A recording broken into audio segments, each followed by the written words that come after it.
for everybody. So 17th of February, and as usual, let's start with our prayer. And for a reason, I picked this one. Let's invite our spiritual guides. Evidently, they're already here with us. The spiritual guides of our group, the higher beings. Calm down our thoughts and elevate them to the higher beings. So, dear God, as we gather here, we remember that all we have in this world is first a gift from you that requires the collaboration of human hands. Thank you for all those who offer their time, their life, their talents, joining in our ministry of bringing healing, hope, life, compassion to all of those in need. Eternal rest grant unto all of those departing this planet right now, and let perpetual light shine upon them. May they rest in peace. May they find their relatives, their beloved ones, and meet them again. May Almighty God bless us with his peace and strength. And so be it.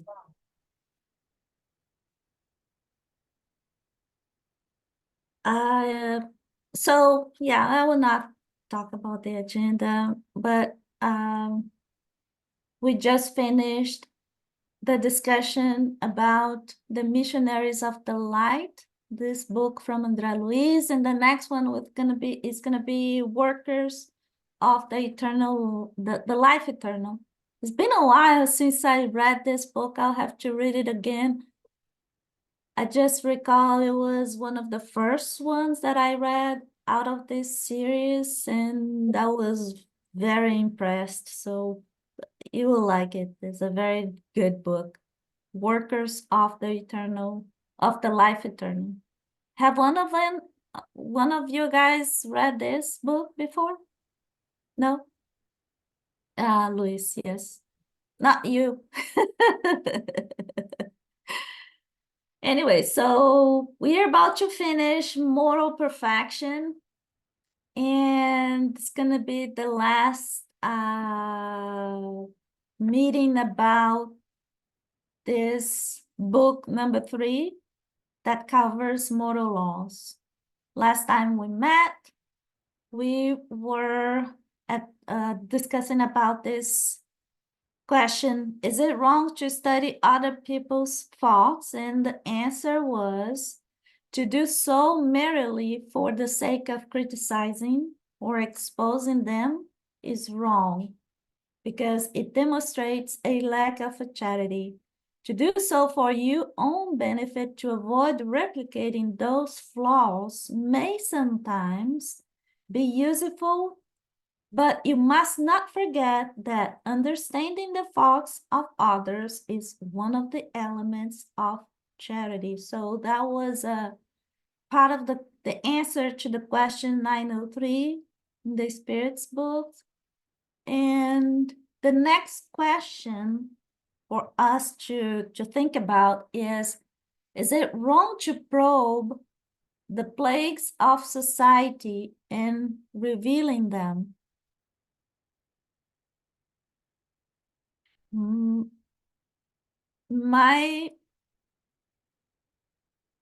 Any comment or any thought on that?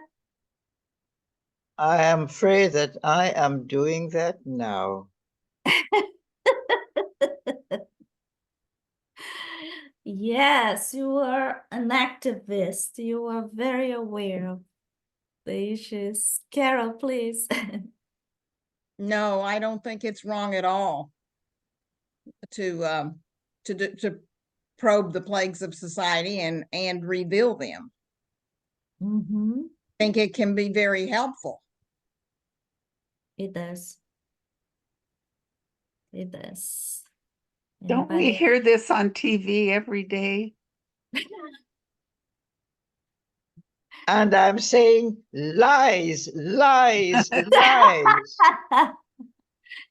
That's what it is, guys. So the answer, that's the question for 904. The answer to the question 904 in the Spirit's book, that depends on the motive behind this action. Right? It's all about morals, moral values. If a writer's only purpose is to create a scandal, lies, lies, lies, he or she obtains a personal satisfaction from presenting images or situations that are corruptive rather than instructive. The mind perceives the evils of society, but those who take pleasure in portraying evil for the sake of evil will be punished for doing so. I mean, how many times we see in the tabloids very graphic pictures, and yeah, it's right. Any comment, or When you say graphic pictures, what do you mean? like showing, for example, I can watch documentary showing a doctor doing a procedure in a patient all day long. But really, if somebody shows me a picture of a car crash, for example, with people in there, or hurt people, it's tough. It's really tough. The other day I was watching a documentary about Einstein and the atomic bomb. They were showing some scenes, what happened to the Japanese people, very known pictures and scenes, and showing how children, human beings, civilians, how they were affected and hurt and wounded because of the atomic bomb. It is hard. I mean, I don't want to close my eyes to that, but it hurts just looking at them. But it is one of the things that I call instructive and not corruptive type of warning, right? Absolutely. Yeah. So that we know what happens Yeah. with an atom bomb, and Mhm. even worse, with a nuclear bomb. Mm-hmm. Yes. And people are now talking about it as they think that they will go nuclear. This is crazy. Absolutely. Yeah. Gloria, please. This month in this country is Black History Month. And a lot of the readings in my daily reading books are about atrocities that have taken place in the past that were never in any of my history books, as I was educated. Yeah. And there's a movement in this country to ban those books so that children never get to learn the history No of what happened. way. Yes. So, in Florida, if there's going to be a Black history presentation at school, parents have to approve their children listening to it, because white children are so fragile they shouldn't hear about the atrocities that white people did to Black people. No. Yes, yes.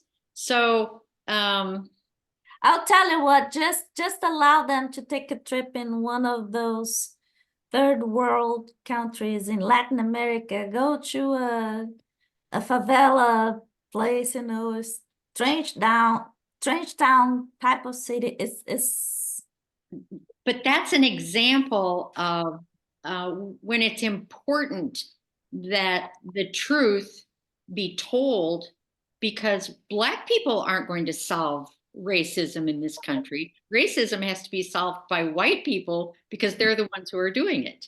And if Mhm. they're not educated about how we got in this situation in the first place, nothing's going to change. It's going to just keep being the way it's always been. So I agree with Carol. I think it's important that we and Hyacinth, that it's important that we educate ourselves and that we educate our children and not whitewash it. Yes.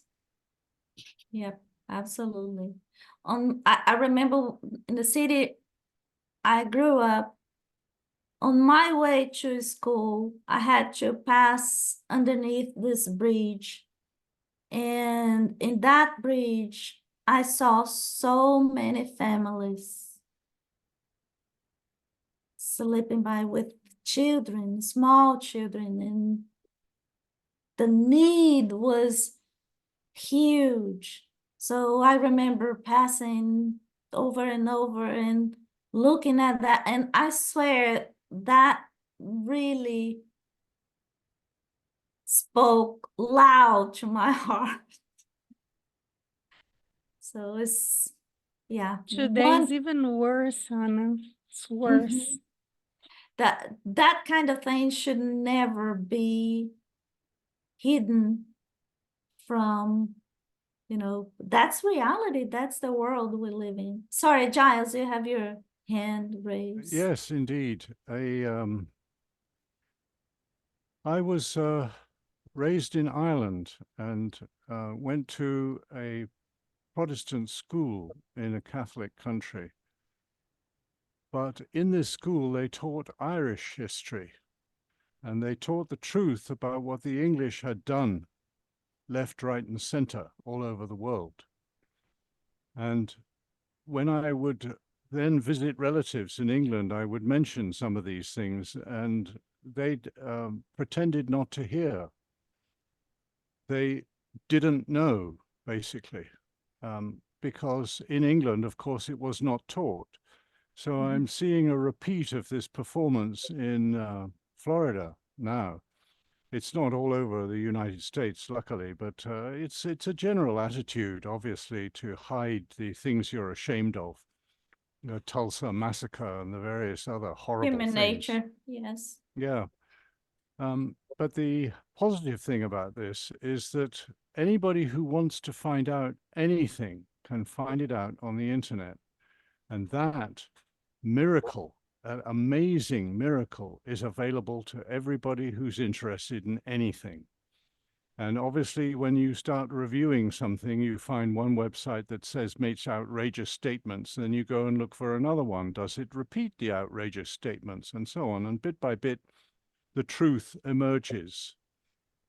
So I just want to mention that the no matter what the politicians try and block, the fact that they censor books makes those books more popular. And of course, they're available on the internet. And yeah, I think we had a story in Australia, which was very nice. There was somebody preparing a list of websites. A politician, an Australian conservative politician, was preparing a list of 1,000 websites which he wanted blocked because they were evil. And somebody in his office released this list, which then made its way around the world as being the most popular thing you could think of, because of course everybody wanted to look at the sites that he wanted to ban. So it absolutely backfired, that particular effort.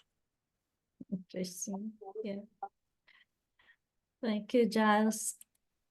So as we continue, in this case, how can we judge the purity of intention and the sincerity of the authors? How can we speak about? Oh, there's an easy answer to that one. Mm, Who are the authors? Well, if they're afterlife authors, the chances are they're more moralistically and ethically correct than if they're still incarnate.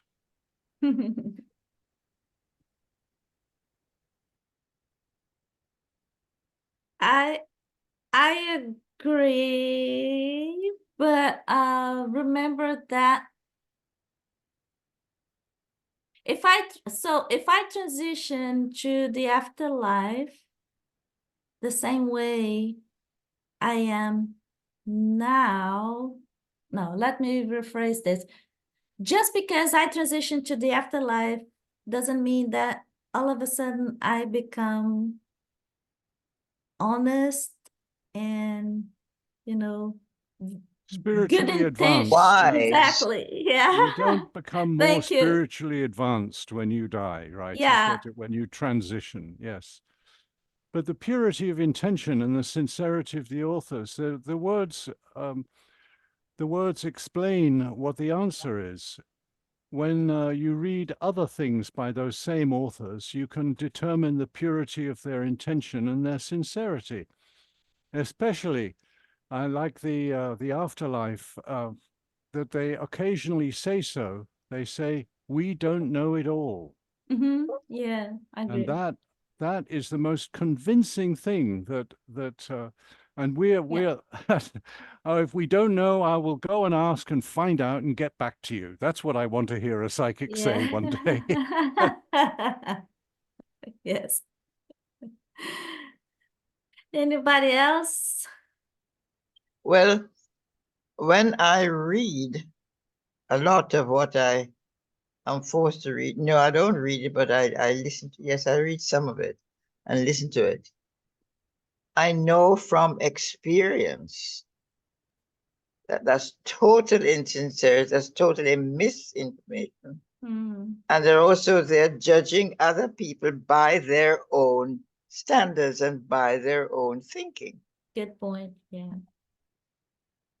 Yep. And that is totally wrong.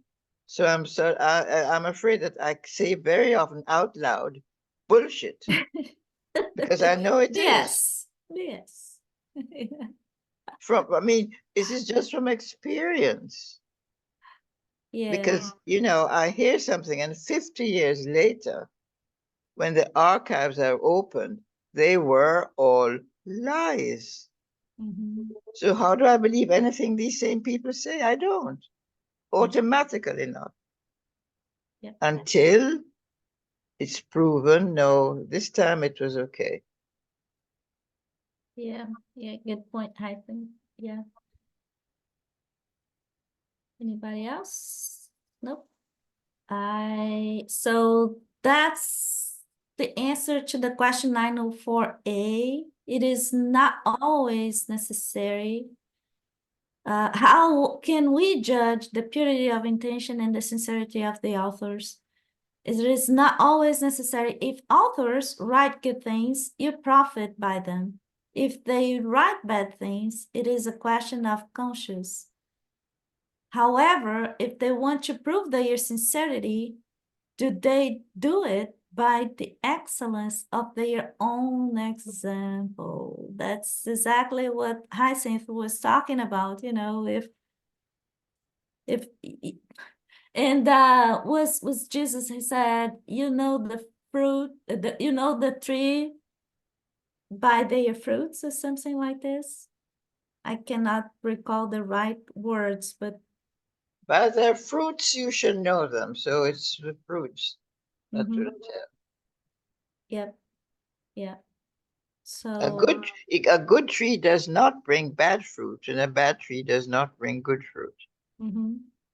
and one thing, I was listening to a speaker this morning, and he mentioned this author, spirit author, and she was saying that today, because of the social media, we have a lot of false idols, you know, people that we do not know who they are, what their moral values are, but just because they say something, they look pretty, blah, blah, blah.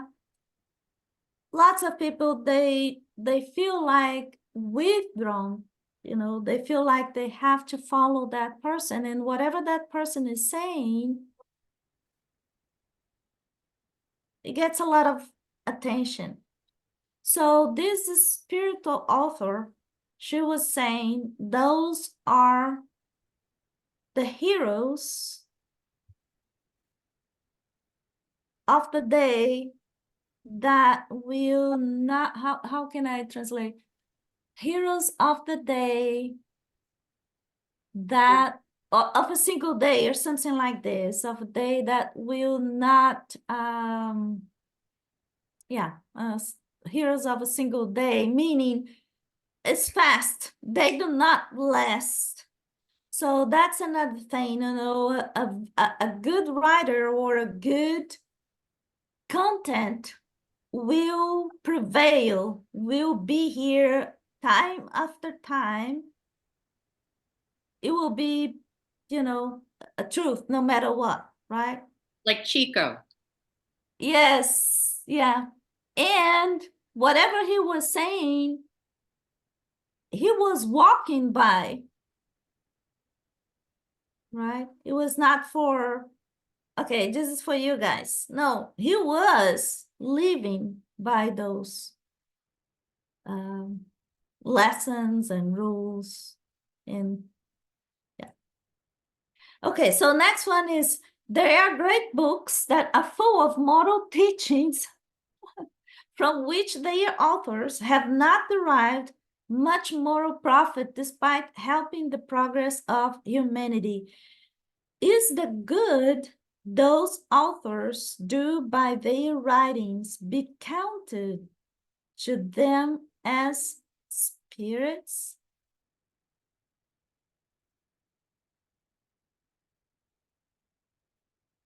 Any comment on Yeah. that? I should imagine so, because if they are writing it, it is full of moral teaching, and that is helping other people, helping humanity, then that must be a plus, Mhm. and that will be granted to them when they pass over. You're quite right, Hyacinth. I completely agree with you. If somebody's writing benefits just one person, Carlos Castaneda's teacher had a whole speech about this. And he said if it benefits just one person, then it was worth doing. Agree. Agree. Yeah. Because a single life is worthwhile, no matter what. Luis, please, Olivia. Well, I think if it's not like Hyacinth and Charles are saying, we're in trouble. Because I think one of the only guys, for example, that only the individuals that could be free from this judgment would be Jesus Christ, for example. Because most of us, we speak about virtue, we go for it, but we haven't conquered all of them yet. But I remember once that a guy came to Chico Xavier saying, Chico, I'm a spiritist lecturer, but I've done almost nothing towards what I've been speaking. I'm not walking the talking, right? Walking the talking the walk. I don't. Walk the talk. I'm walking the talk. Yes, I'm not walking the talk. And she said, "Go on. That's the way you're gonna learn how to do it." And I know this as a lecturer, a spiritist lecturer for the last 30 years. Many things, as you speak, they come to your life as a test for you to know, for you to know how difficult or how easy that thing is, and then it can bring you humility so that you can grow, right? So speaking is at first maybe be easy, but in time, right, everything you do is going to have another weight on you, or no, because right? But it doesn't matter. Even so, you shouldn't run away from knowledge, because if you run away from knowledge, your situation is still even worse, right? Yeah. Yeah. Thank you, Luis. Legine. There is one of Chico's books which is called I Came Back. Mhm. Not from Andrea Luiz, it's from Brother Jacob. And he calls himself that, but he was a very important spiritist. He was not an author, but he did a lot of good.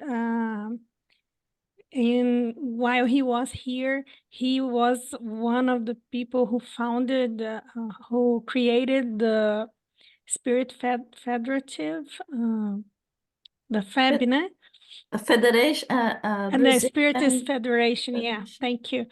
And but he didn't take as much profit of the Spiritist doctrine as he should. He talked about it, and he talked about it even to the spirits, because he was a talker in the mediumistic meeting. Oh, he was like a dialoguer or something. Like a dialoguer, yeah. And he talked to the spirits all the time, and he did a lot of charity, of material charity. And of course, he was, when he got to the spiritual plane, he had the profit of what he did. I mean, he was helped. He was he had his family helping him. He was not in the underground or in the lower realms, but he felt ashamed because he didn't take as much profit as it was expected that he would take, because his inner transformation, his inner feelings were not yet as well as the moral charity and the learning of the gospel of forgiveness and of not being selfish, that kind of thing. He didn't grow so much as we would have expected him to. So he had the good consequences of what he did, but he felt inside of him, he didn't feel quite right, because he felt ashamed of what he could have done, and what he didn't do, you know? Yeah, that's interesting. Yeah, very nice. Yeah.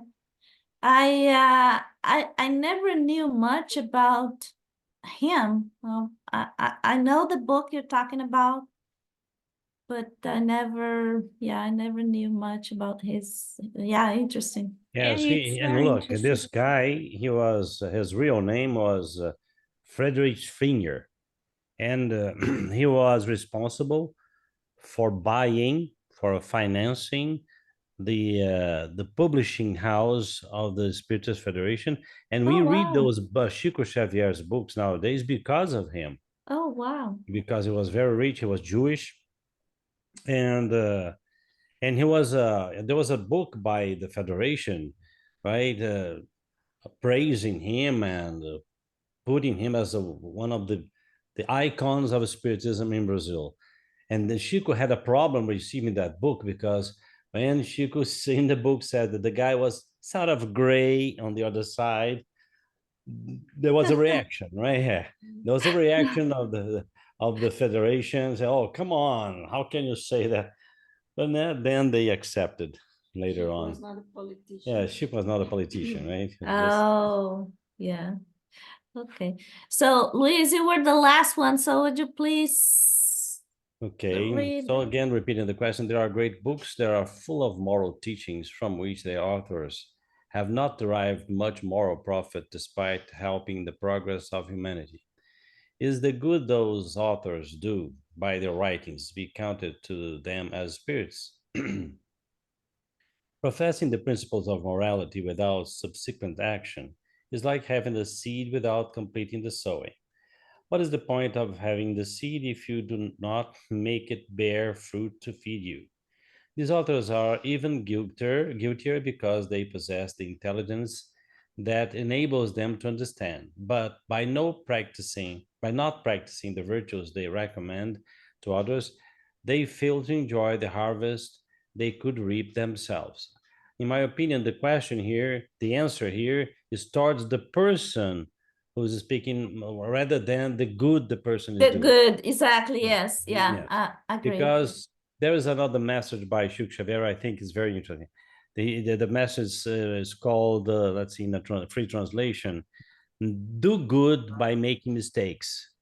Yes, if you're doing good, but you're making mistakes with bad intention, or still keep doing, because Mhm. it's worse if you don't do anything good. That's It's funny. people. Livia and I will have to leave earlier today because we're going to host some people at home, and we are a little bit late, right? So it's a great Okay. pleasure to have you here today too. Thank you very much. See you next week. See you. Thank you, Luis. Thank you, Livia. See you.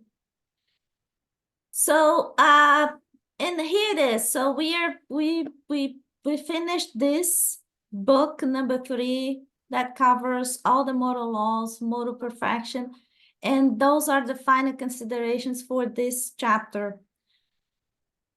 So it does cover a lot about selfishness and pride, right? So it points a lot of problems based on these two, pride and selfishness. And then there are some questions as we walk the talk.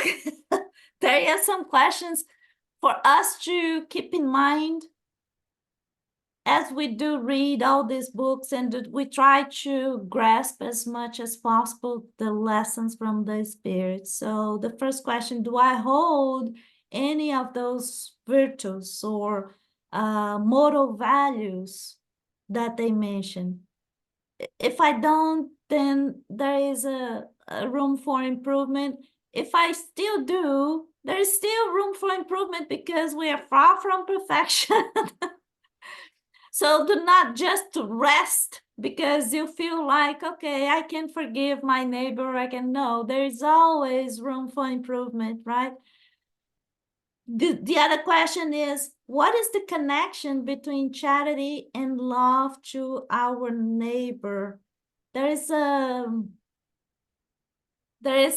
as we saw many occasions as we were discussing these questions and answers, there is a little bit of a connection, but a lot of understanding what exactly charity means and what exactly love means. It's so easy to love those close to our heart, so easy to love the family members, etc.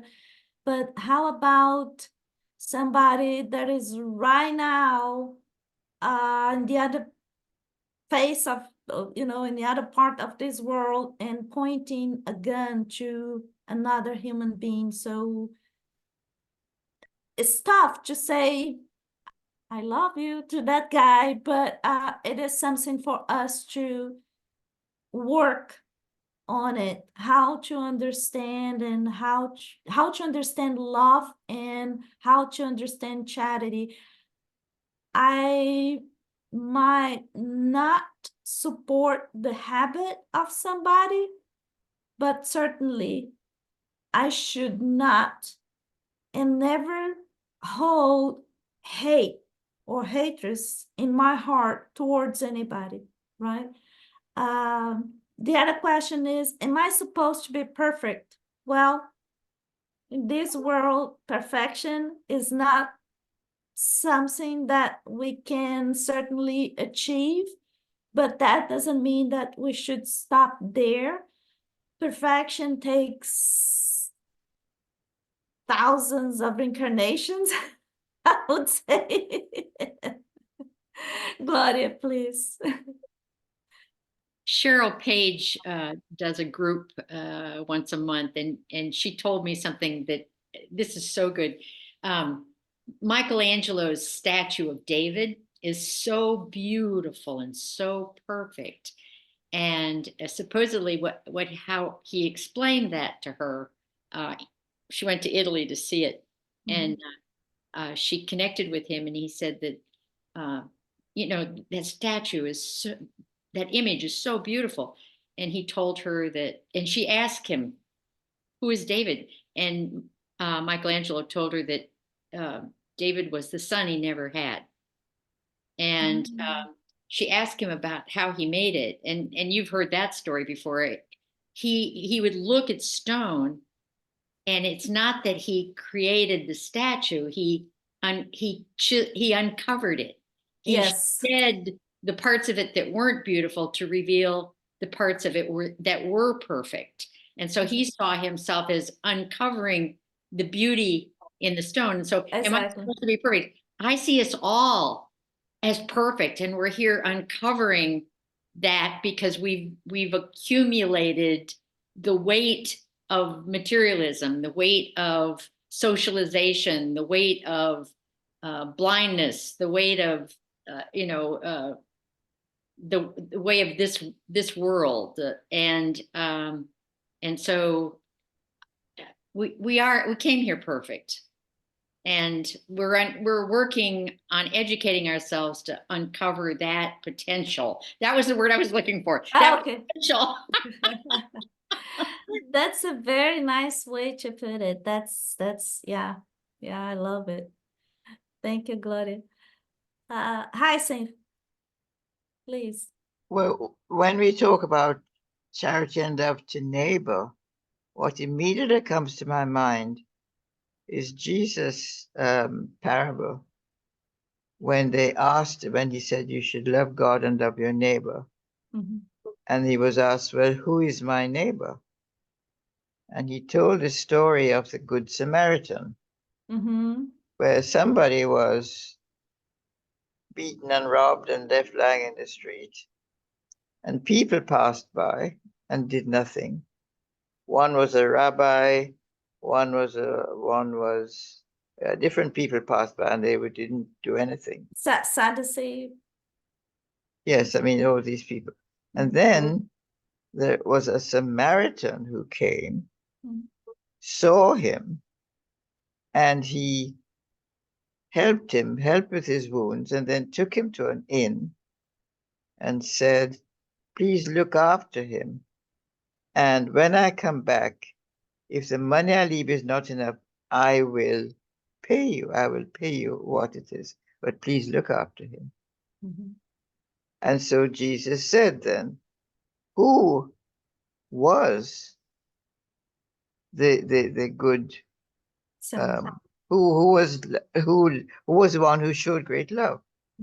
Obviously the man who stopped and helped him. And it, as he said, it was a total stranger.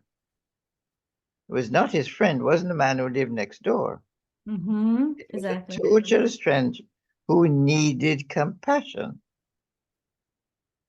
And that is what we have to do.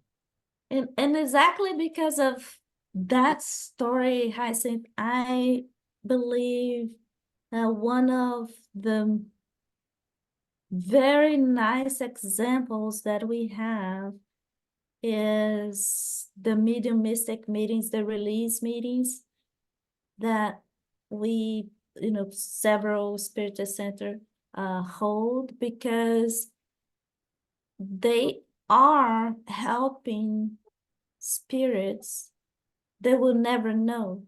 They will never, some of them, most of them will never see.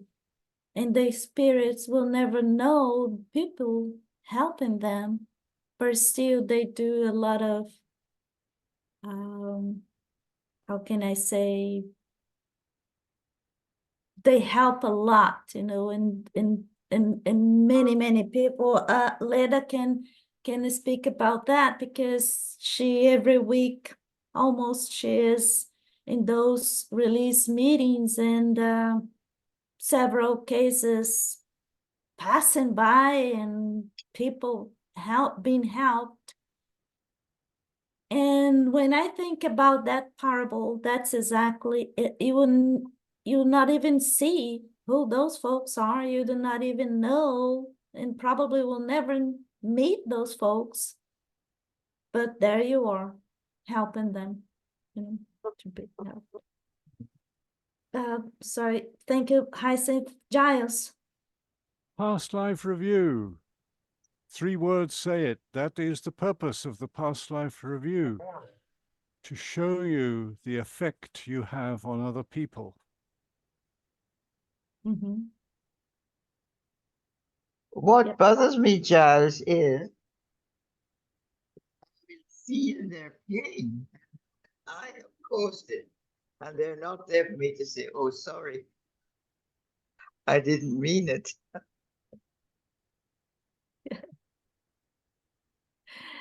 Yeah, Well, so I've got to remind you, Hyacinth, you're the one who stopped somebody committing suicide by smiling at them from a car with no further intention, just other than that you were happy that day and you smiled and you stopped somebody committing suicide. And you didn't know until later, of course. How would you know? No, I didn't know. No, that I was at a bus stop. You were at a bus stop I and was they at were the bus. going by. He was at the bus stop, and I came up to the bus stop and Yeah. just smiled. Yeah. I had No, no I remember idea that what I was story. doing. I had no idea. It was just a smile. Well, exactly. That's what the past life review is for, because when comes your time for your past life review, that's not going to be front and center. That's going to be among all of the other things that you have done that have made people happy. thank you, guys. Leda, please. I was wondering, when we first learn about the law of cause and effect, we start thinking that, you see a person, like you said, living under the bridge, suffering, or having the consequences of their actions, and you think, oh, this person is only getting the consequences of their own actions, so they're learning and there is nothing that I can do. But Jesus came to show us, like Hyacinth was saying, that we're not supposed to leave people at their own resources, because we're put there. Maybe we don't know, but we are the instrument of God to say that this is over. That's the day when this will be over and that will be paid. And so we don't know. We have to have this charity, this love that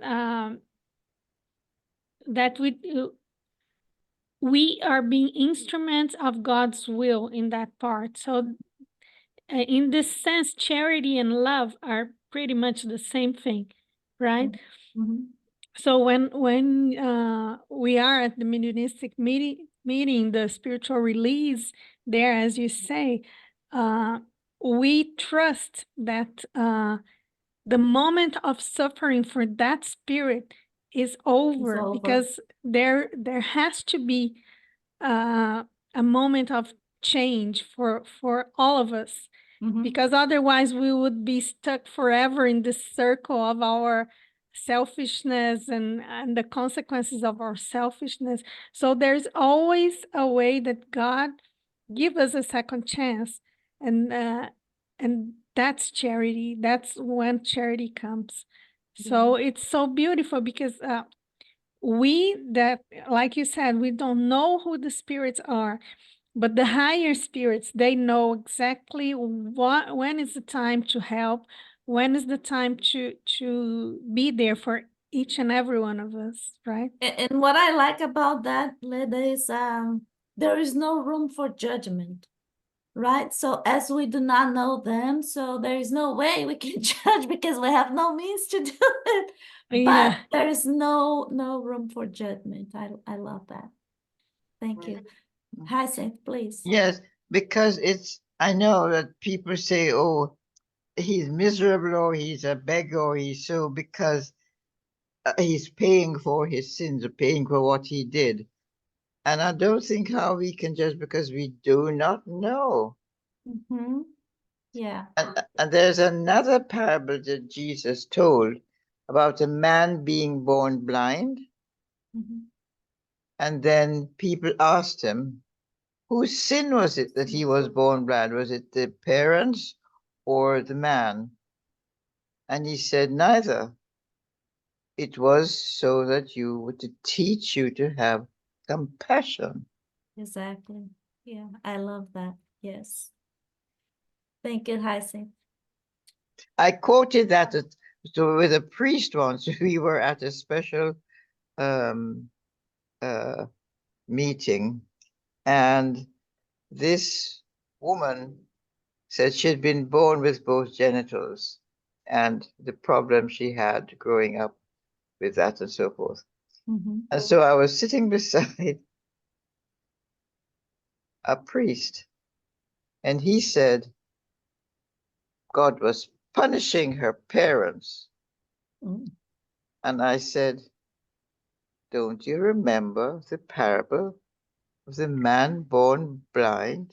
What Jesus said? And he was quiet after that.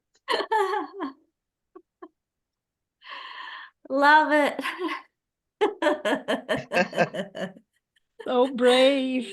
Yes, very nice, Hattie. Thank you. Thank you for doing that.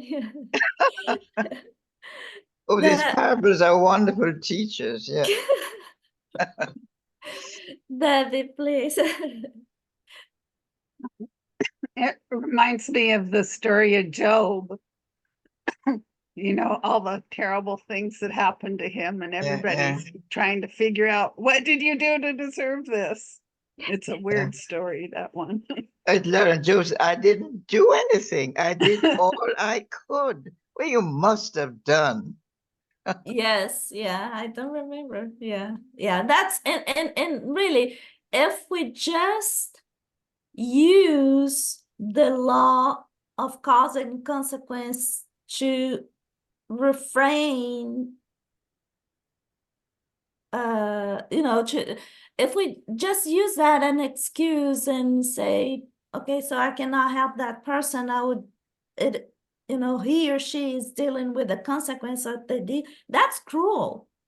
It's not my place to judge, right? So my place is to help regardless. So, yeah. Yes. And Debbie, Job's wife said, curse God and die. Oh, I Right. forgot that part. Yes. And he said, the Lord gives, the Lord takes away. Blessed is the name of the Lord. Wow. He was a special person. So yeah, so that's pretty much the end of this chapter, the book number 3. As a reminder, just brought over here a quote from Carl Rogers. He was saying, the curious paradox is that when I accept myself just as I am, then I change. And I brought this because the book number 3, Moral Laws, is about knowing ourselves. We cannot change or we cannot promote this transformation if we do not know ourselves. So once we know exactly who we are, then we know exactly where to work on, right? So we can promote that transformation. As a matter of fact, like I said, I was watching this documentary about Einstein when somebody mentioned that something that he said, to know thyself. He mentioned something about that we won the war, but not the peace. So I thought that was so neat because yes, we had the technology at that time in 1945.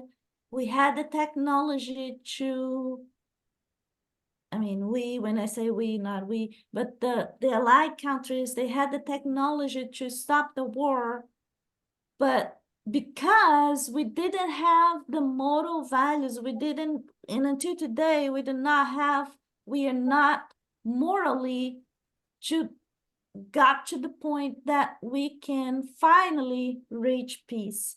So that's why he was saying we won the war, but not peace.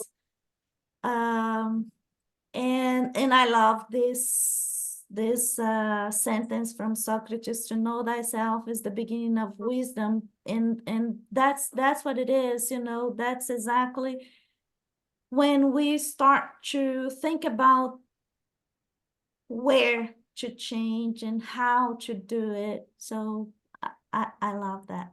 So that brings us to the end of Moral Laws. Next time that we meet to discuss the Spirit's book, we will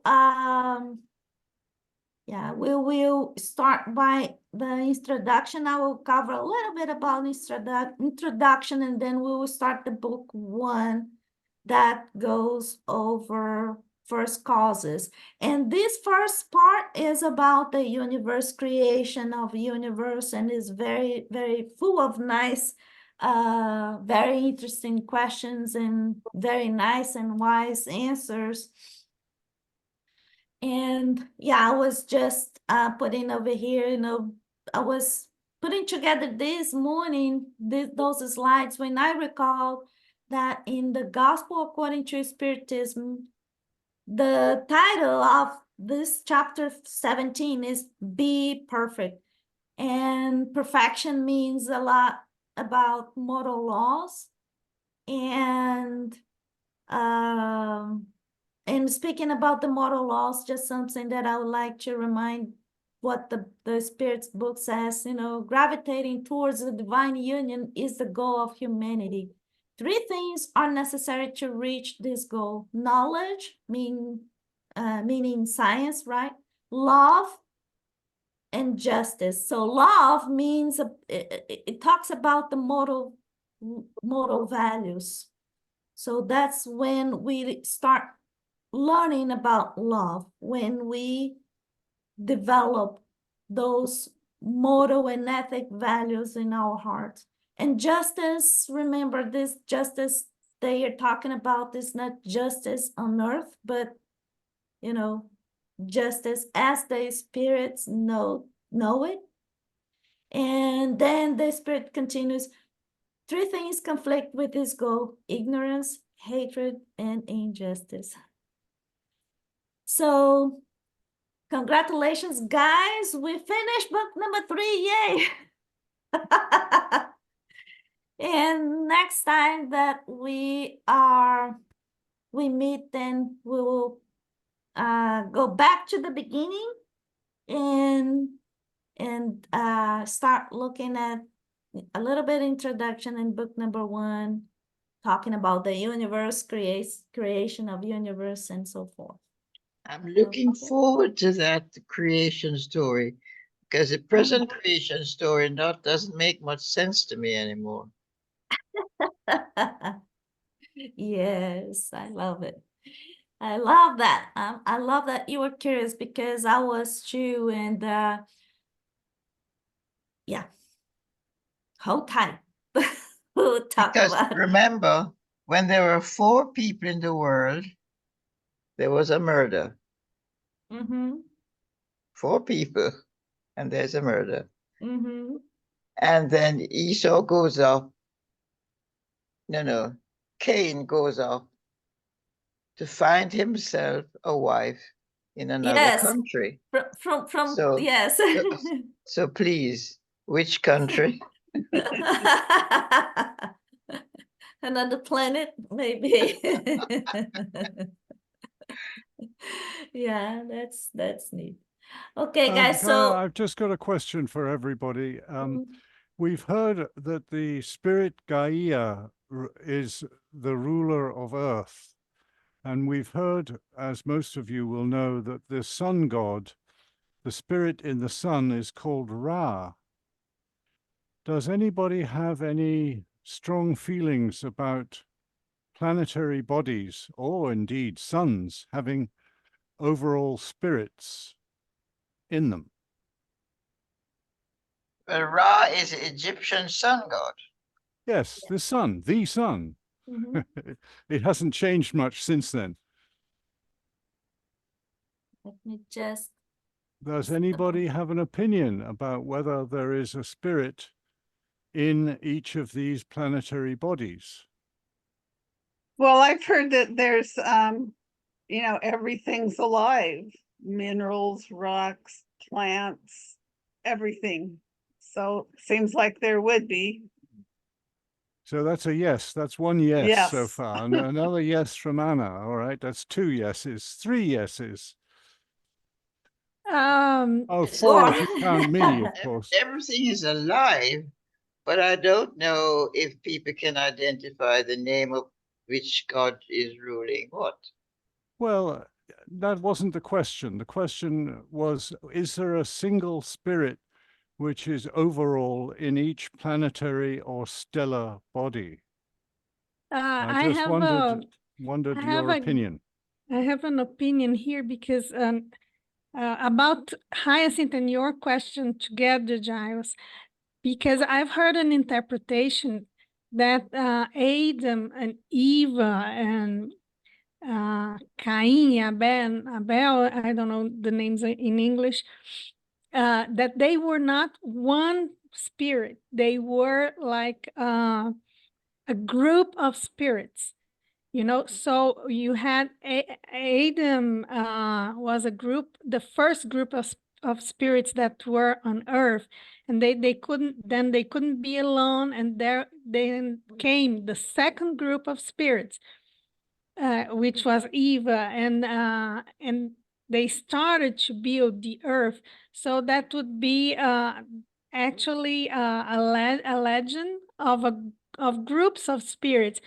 And in the same way, I believe that when they say Gaia, they don't mean one spirit. They mean that it's the whole group of spirits that are here on Earth. So we are part of it. You know, that's just my opinion. mhm. Yeah, think a little, yeah, it makes sense to me. And I have a personal opinion, you know, even the sun, I believe, there are some beings, you know, that maybe not in this dimension, but in a parallel dimension, something like this. But I truly believe that stars can be, I don't want to say the word populated because it's not the way to put it, but I cannot think of such a powerful source of energy being unattended. Exactly my opinion. Yes. But there is life on the sun, and there's things are happening with the sun all the time. Absolutely. Mm-hmm. I Mm-hmm. mean, And what a show. What a show. I mean, the mean, real estate I inside the sun is 1,350,000 Earths fit inside the sun. That's an awful lot of real estate. And there's one thing that spirit doesn't do is waste things. Let me So